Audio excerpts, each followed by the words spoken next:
మిమ్మల్ని చెప్పండి. చూస్తే రెండు రెండు పడవల బండి మీద ఎక్కినట్టు ఉంటుంది. ఆ, ఎవరికి?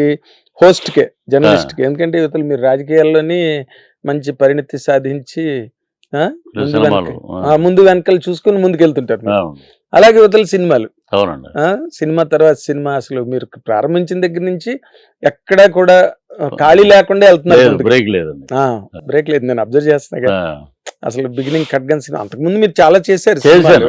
ఆ, కానీ ఖడ్గన్ నుంచి అసలు మీ అక్కడి టేక్ ఆఫ్ నుంచి. మామూలు టేక్ అవును, ఆఫ్ కాదు. అవును, ఏమండి? అవును. ఆ, ఇన్నాళ్లలో ఇన్ని క్యారెక్టర్లు, ఇన్ని సినిమాలు చూసిన తర్వాత, ఉమ్. చేసిన తర్వాత మీకు ఒకసారి వెనక్కి తిరిగి చూసుకుంటే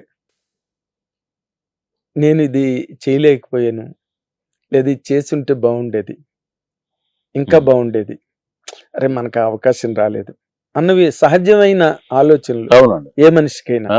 అది ఇన్నాళ్ళు ఒక రజనీకాంత్ గారిది ఒక ఒక ఫంక్షన్ చూశాను నేను. ఉమ్, ఆయన ఎలా చెప్పాడంటే, ఆర్టిస్ట్గా స్ట్రగుల్ అయ్యి అవకాశాలు రావటం మొదలుపెట్టాక విలను చిన్న చిన్న క్యారెక్టర్లు అలా చేసుకుంటూ చేసుకుంటూ కో డైరెక్టర్లు, రైటర్సు, ప్రొడక్షను, ప్రొడ్యూసర్లు, డైరెక్టర్లు అలాగ అలాగ అలాగ అలాగ అలాగ అలాగా నన్ను పైకి అలాగా ఎక్కిచ్చేసారు. అక్కడి నుంచి కింద చూస్తే పాతాళంలా కనపడుతుంది లోయ.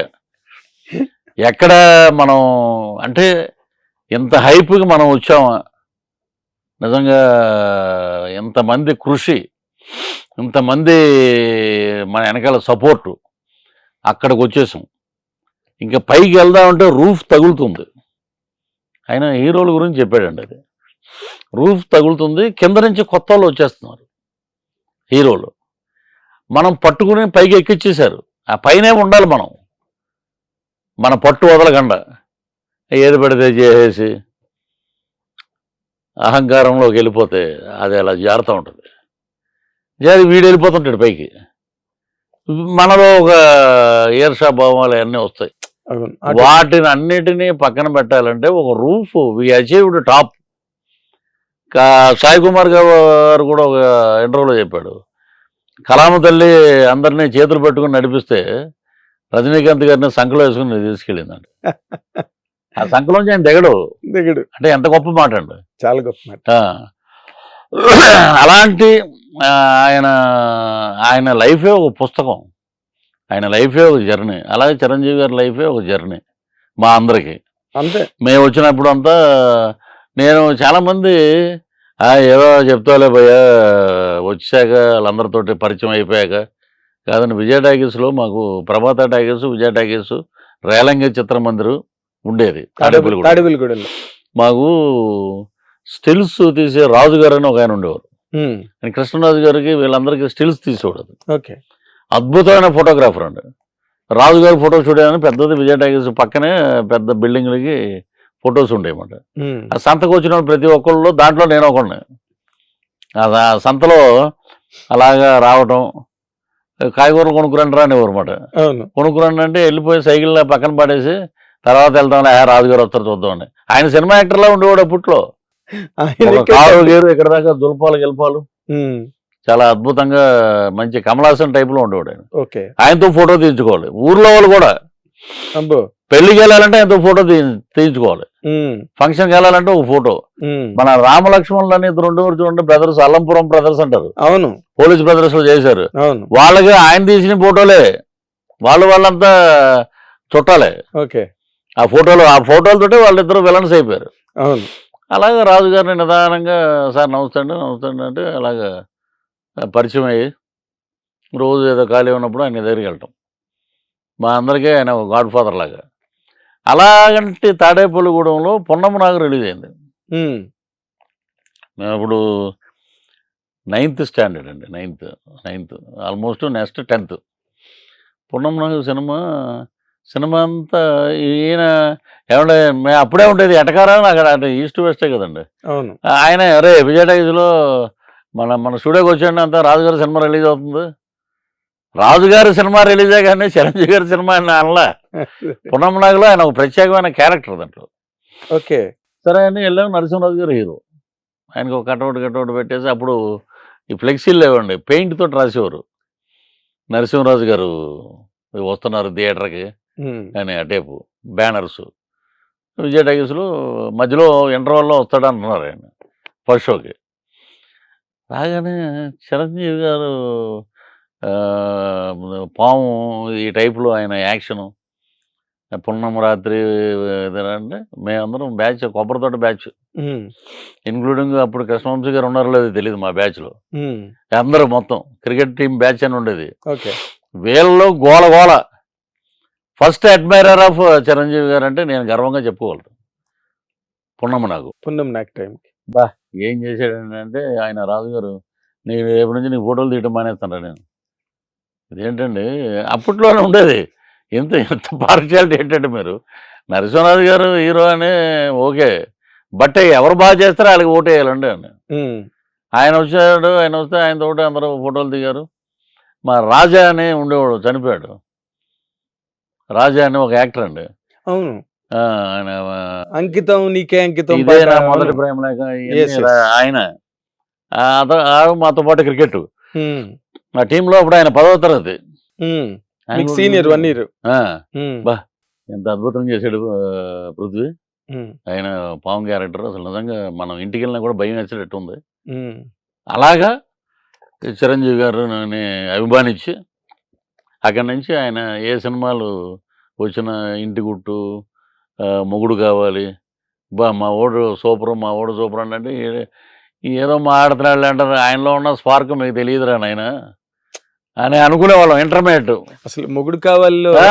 ఆ సాంగ్ ఉంటుంది కదా, మరి ఆకాశంలో తారకలు ఆకాశానికి చెందవు. ఆ సాంగ్ ఆ పాట తర్వాత న్యాయం కావాలి.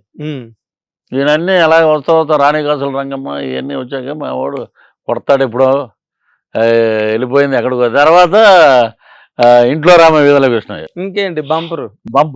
పాలకొల్లో జరుగుతున్నప్పుడు నేను కూడా వెళ్ళానండి. గొల్లపూడి మారుతురావు గారు అబ్బాయి అనేవారు నన్ను. అవునా? నేను ఆ ఊరికనే ముక్కు నుంచి నేను ఊరికనే వెళ్ళి అక్కడ దాసనారాయణ గారి థియేటర్ ఎదురుకుండా దెబ్బరొట్టి అని ఉంటుంది ఒకటి, మ్మ్. ఇప్పటికీ ఫేమస్ అది. ఓకే. ఆయన కోటరామకృష్ణ గారి బ్రదర్ రన్ చేసేవారు ఆ క్యాంటీన్. అది ఎవరు? రమణ? రమణ అనుకుంటా, వాళ్ళ ప్రొడక్షన్ లో వెంకన్న. వెంకటరమణ. వెంకట దెబ్బరొట్టి మనం వెళ్ళి షూటింగ్లకి వెళ్ళినా కూడా మధ్య ఎప్పుడైనా షూటింగ్కి వెళ్తే దెబ్బరొట్టి రెడీగా అంటే పక్కన ఉండేవాళ్ళు ఏమండి ఎంత మీరు సినిమా యాక్టర్లు అయితే మేము ఇక్కడ లైన్లో నిలబడి ఉన్నాం సార్, ముందు మాకు ఇవ్వండి తర్వాత వాళ్ళకి ఇవ్వండి, మ్మ్. అంత డిమాండ్ అండి అది. ఓకే. అక్కడికి వెళ్ళి దెబ్బరొట్టి తీసుకుని మా నాన్నగారు ప్రభాకర్ రెడ్డి గారి ఫ్రెండ్ అండి. మ్మ్, మ్మ్. అలాగా నన్ను గొల్లపూడి గారి పరిచయం చేసి ఇడేదో షూటింగ్ చూడాలంటున్నాడు. వెళ్ళాము. ఏదో సుబ్బారావు అనే క్యారెక్టర్ అయింది. అవును, దట్ ఈస్ సూపర్. ఏమయ్యా నువ్వు సినిమాల మీద పెడుతున్నావు, చదువుకో శుభ్రంగా. ఇంటర్మీడియట్ అయిపోయింది సార్. ఇంటర్మీడియట్ కదండి, 10th లోనే ఇప్పుడు. వెళ్ళి శుభ్రంగా చదివిరా, ఎవ్వరు నేను కాదనరు, ముందు చదువుకో. అలాగా ఇంట్లో రామలేదు. తర్వాత మా డిగ్రీ అయిపోయింది, అంత అయిపోయాక ఖైదీ రిలీజ్ అయింది. ఇంకా ఆయన ఇక సమస్య లేదు. ఇక వాడెవడో ఇంట్రడక్షన్ ఏదో ఇంగ్లీష్ సినిమా సిల్వర్ స్టాలిన్ అలాగే నడుచుకుంటూ ఆయన కొట్టేసాం మేము. అది ఇంగ్లీష్ అది, ఇది తెలుగు, ఇది కొట్టేసరి ఆయన కొట్టేసాం మేము. అలా ఉండేయండి గొడవలు. ఫస్ట్ షో అంటే బంతిపూలు, రూపాయి పిల్లలు, ఆయన స్క్రీన్ ముందు కరెక్ట్గా చిరంజీవి గారు నడుస్తూ ఎరా ఎటేపు వెళ్తున్నాం అంటే కోటిపల్లి అంటాడు ఆయన. అనగానే చల్లటమే పూలు అంతే. మళ్ళీ అప్పుడు మాకు ఇంకా గుర్తున్నాయండి ఆయన ఎక్స్ప్రెషన్స్. ఆయన రాగానే రంగనాథ్ గారు కూడా ఒక ఇంటర్వ్యూలో చెప్పాడు, natural star Born in Tollywood industry. Ranganath గారి ఇంటర్వ్యూలో అవును, న్యాచురల్ టైమింగ్, న్యాచురల్ ఇది. ఆయన ఏమిటండి మీ దౌర్జన్యం అని అనగానే ఇదేంట్రా కత్తి, దేన్ని వేటాడతామని. ఆ ఫైట్ ఇటు చూసాక ఇంకంతే అండి, తారాపదానికి వెళ్ళిపోయింది అంతే. అవును, ఆ ర్యాకెట్ అలా వెళ్ళిపోయింది అంతే. అంటే ఆ సీను మనకి కొత్త అప్పటికి.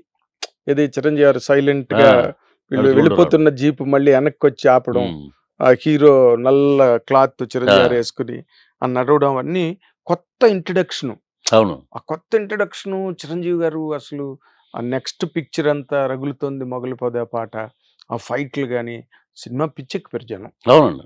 ఆ పాట రెండోసారి వేయించేవారంట థియేటర్లో థియేటర్లో రగులుతుంది మీకు పొగలు. ఇంకోటి ఇప్పుడు పెడుతున్నారేమో కానీ అప్పుడు సీరియల్ లైట్లు ఉండేయండి స్క్రీన్ పక్కన స్క్రీన్ మీద అలాగా అవును చుట్టూరు అవును సాంగ్ రాగానే లైట్లు ఫైట్ రాగానే లైట్లు అదొక ఎఫెక్ట్ పడేది అలాగా అదే 50 రోజులు అయిందంటే మళ్ళీ పాటలన్నీ ఒకసారి వేసేవారు 100 days అయితే 2 సార్లు వేయాలి అవునా సినిమా అయిపోయి బయటకు వచ్చే ముందు సాంగ్స్ అన్నీ మళ్ళీ ప్లే చేస్తారు ఓకే అసలు ఆ సినిమాలో ఆయనతోటి అసలు ఈయన్ని మనం లైవ్లో చూడగలుగుతామా చిరంజీవి గారిని ఎప్పుడైనా అనుకున్నప్పుడు ఖైదీ నెంబర్ 786 ఫంక్షన్ అప్పటికి మా యూనివర్సిటీ అంతా అయిపోయింది చోళా హోటల్లో జరుగుతుందండి అప్పుడు డిస్ట్రిబ్యూటర్ని పట్టుకుని వెళ్ళి ఆయన పక్కన అనే ఇలాగ పున్నమనాగ దగ్గర నుంచి మీతో పాటు మీ ఇదని పుస్తకం మొత్తం అప్పుడు అంటించడం కదండి పేపర్లో అవును అది చూపించి ఆయనతో ఫోటో దిగి మెగాస్టార్ తోటి ఫోటో దిగేసాం మనం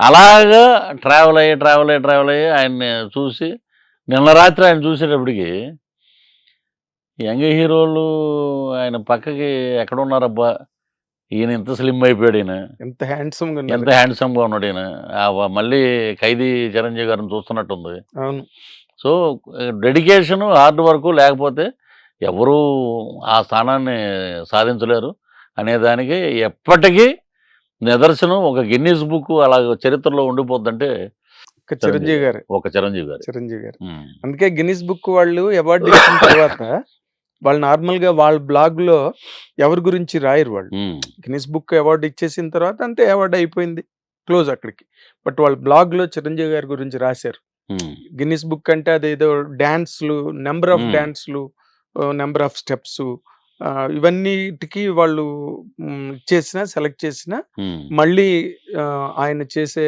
సామాజిక సేవా కార్యక్రమాలు అండ్ ఆయన తాలూకా social service and blood donation camps blood banks ఇవన్నీ వరల్డ్ హిస్టరీలోనే ఏ హీరో చేయలేదు కదండి. ప్రాణం ఖరీదులో ఉన్న చిరంజీవి గారు ఏంటి ఠాగూర్లో ఉన్న చిరంజీవి గారు ఏంటి మొన్న ఏదో ఇంటర్వ్యూలో చూస్తున్నాను నేను వేరియేషన్ చేశాడనమాట అక్కడ ప్రాణం ఖరీదులో ఉన్న చిరంజీవి గారు జులపాలు గెలపాలు ఇవన్నీ ఉండి అవును ఎన్ని రాత్రులు ఆయన అహోర్నెస్లో కష్టపడి ఒళ్ళు శ్రమించి నాకు ఫైట్ మాస్టర్ రాజు గారు చనిపోయారు ఆయన ఫైట్ మాస్టర్ రాజు గారు ఆయన చెప్పాడు అండి ఆ పైనుంచి రోప్ షాట్లు కట్టుకుని కిందకి దూకాలంటే డూపులు పెడదామంటే లేదనేవాడు రోల్ అయ్యే షాట్లు కూడా ఆయనే చేసేవాడు కొబ్బరి తాడు కట్టేసేవారు నడుంకి ఆ రోల్ అయినప్పుడు ఆ తాడు కూడా రోల్ అవుతూ ఉండేది ఇదంతా చెక్కుకుపోయి మళ్ళీ వాటర్లో ఫైట్ అంటే ఇదంతా చిన్న అస్సలు మామూలుగా అలాంటి కష్టం ఆయన పడి ఒక బ్రహ్మాండమైన NH5 అని కూడా అనలేము మనం అలాంటి అద్భుతమైన ఫ్లైట్ టేక్ ఆఫ్ అయ్యేటప్పుడు ఉంటుంది చూడండి రన్వే అలాంటి రన్వే వేసాడు ఆయన మీరు వెళ్ళండి రానైనా దీని మీద ఫ్లైట్లు ఏ ఫ్లైట్ ఉంటే ఆ ఫ్లైట్ వెళ్ళండి బట్ సిన్సియారిటీని దేన్ని మర్చిపోకండి రాత్రి అన్న ఫంక్షన్లో లైలా ఫంక్షన్లో అన్న మాట ఆయన ఇప్పుడు అన్ని సినిమాలు బ్రహ్మాండంగా ఆడాలి అందరూ బాగుండాలి కాంపౌండ్లు అంటారేంటి ఇంటికి కాంపౌండ్ ఉంటుందేమో కానీ నా ఇంటికి ఇండస్ట్రీ కాంపౌండ్ ఉంటుంది అన్నాడు హ్యాట్స్ ఆఫ్ అండి అది ఆయనకి ఏంటంటే ఫస్ట్ నుంచి ఏదో పంచాయతీలు పెద్ద ఇండస్ట్రీ పెద్దగా మీరు ఉండండి అంటే ఆయన యాక్సెప్ట్ చేయడు అవును ఇండస్ట్రీ పెద్ద కాదు నేను ఇండస్ట్రీ బిడ్డర్ని నేను చెప్పారు కదా కార్మికుడిగా ఉంటాను నేను వాళ్ళకి ఏదన్నా తగువులు వస్తే నేను అది ఎంత ఉదాత్తమైన మాట అండి నేను ఇండస్ట్రీ పెద్ద కాదు ఇండస్ట్రీ బిడ్డర్ని నేను చెప్పాను విశ్వక్సేన్ గారు కూడా ఏదో పరిణతి చెందినట్టు మాట్లాడు ఆ యూత్ లో కూడా మనం ఎవరి జీవితాలు తవ్వి మనం ఎంజాయ్ శత్రువుని చేసుకుని డెవలప్ చేసుకుంటాం అది కరెక్ట్ కాదు అది చాలా బాగా మాట మెంటల్ పీస్ లేనప్పుడు 1000 కోట్లు ఉన్నా కూడా సుఖం లేదన్నారు చిరంజీవి గారు నేను చూస్తున్నా ఇలా అన్నాడు ఆయన అది ఇదే అండి ఇప్పుడు జనరేషన్లో కూడా చాలా మార్పు వచ్చిందండి ఎన్టీఆర్ గారు కానీ ఆయన కూడా మాట ఎందుకంటే నా గురించి నేను ఎలాగ ఉంటా అందరికీ తెలుసు ఇంకోటి గురించి నేను ఎందుకు మాట్లాడాలి కరెక్ట్ ఉండేది ఇంత జీవితం కరెక్ట్ ఆ జీవితంలో ఇన్ని రకాల నాకు అడిగంటే ఇంటర్వ్యూలో కొన్ని విషయాలు చెప్పాలి నేను పర్సనల్గా ఫీల్ అయిన విషయాలు చెప్పాలి అరుణాచలం వెంకటేష్ బాబు గారి ద్వారా అరుణాచలం ఫస్ట్ బయలుదేరి గిరి ప్రదక్షిణ చేసి వచ్చి రమణ మహర్షి గారి ఆశ్రమంలో కూర్చుంటూ ఒక ఆయన పిలిచి హ్యూమన్ లైఫ్ గురించి ఎప్పుడైనా మీరు చూసారా అన్నాడు. ఉమ్, మామూలుగా పుట్టుక తెలియని పుస్తకాల్లో ఒక చిన్నది ల్యాప్టాప్ దాంట్లో ఆయన చూపించాడు. ఒక హాలీవుడ్ స్టార్ చనిపోయాడు. అతను ఆ, రాక్ హడ్సన్ ఏదో పేరు అండి. రాకెట్సన్. చాలా అందగాడంట అతను. అవును ప్రపంచంలో హ్యాండ్సమ్ గై అంటే అతనే. అవును. చనిపోయాడు. ఎయిడ్స్ చచ్చిపోయాడు. ఆ, అతన్ని చూడటం కోసం మైకేల్ జాక్సన్కి ముందు తరం అతను చూడటం కోసం అమ్మాయిలు ఎటు వెళ్ళిపోతున్నాడు అని చెప్పి పెట్రోల్ పోసి తగలెట్టేసుకున్నారంట. ఏంటిది, ఇలా ఉండకూడదు, అభిమానులు అనేవాళ్ళు ఇలా ఉండకూడదు. నాకు ఫస్ట్ ఎయిడ్స్ వచ్చి చచ్చిపోయింది అతనే. రాకెట్సన్. నేను ఇలా కాదు, జీవితం అనేది జనాలకు తెలియాలి. యాజ్ క్రిస్టియానిటీ ప్రకారం అతన్ని దాంట్లో పెట్టేసి ప్రార్థన చేసి పాతి పెట్టేశారు. ఆఫ్టర్ థర్డ్ డే ఓపెన్ చేశారు. లక్షల పురుగులు బాడీ మట్టిలో కలిసిపోద్ది దేహం అంటారు. అదే ఇప్పుడు అంత్యక్రియలు జరిగినప్పుడు దహన సంస్కారం చేస్తే మట్టిలో కలిసిపోతుంది. మట్టిలో అలాగా క్లోజ్ చేసి అందమైన శరీరం, కొన్ని వేల కోట్లు ఆస్తిపరుడు, కొన్ని వేల మంది అభిమానులు, ఇది లైఫ్. అది చూసి చాలామంది చచ్చిపోయారంట. ఏంటి ఇలా ఉన్నాడా అని. ఇదే జీవితం, అంతకుమించి ఇంకేం లేదు అని చెప్పాడు. అది క్లోజ్ చేసి తర్వాత ఇది దేర్ ఈజ్ నో లైఫ్, ఇదే life, you have seen this life, ఇది లైఫ్. ఇది దీని గురించి ఎందుకు why should we go for BMW car, నాకు ఒక 60 కోట్ల బిల్డింగ్ అక్కడే ఉంటుంది, చెట్లు మనతో పాటు పుట్టి పెరిగే మహావృక్షాలు అక్కడే ఉంటాయి. బట్ మనం ఉండం అన్ని ఉంటాయి.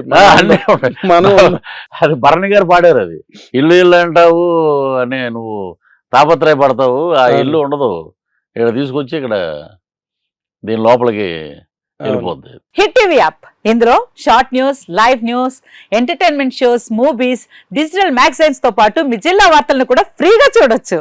అంతేకాదు కేజీ నుంచి పీజీ వరకు విద్యార్థులకు స్కాలర్షిప్ కూడా అందిస్తున్నాం. ప్రతి వారం 10 మందికి లక్కీ డ్రా ద్వారా ఒక్కొక్కరికి 10,000 రూపాయలు అందిస్తున్నాం.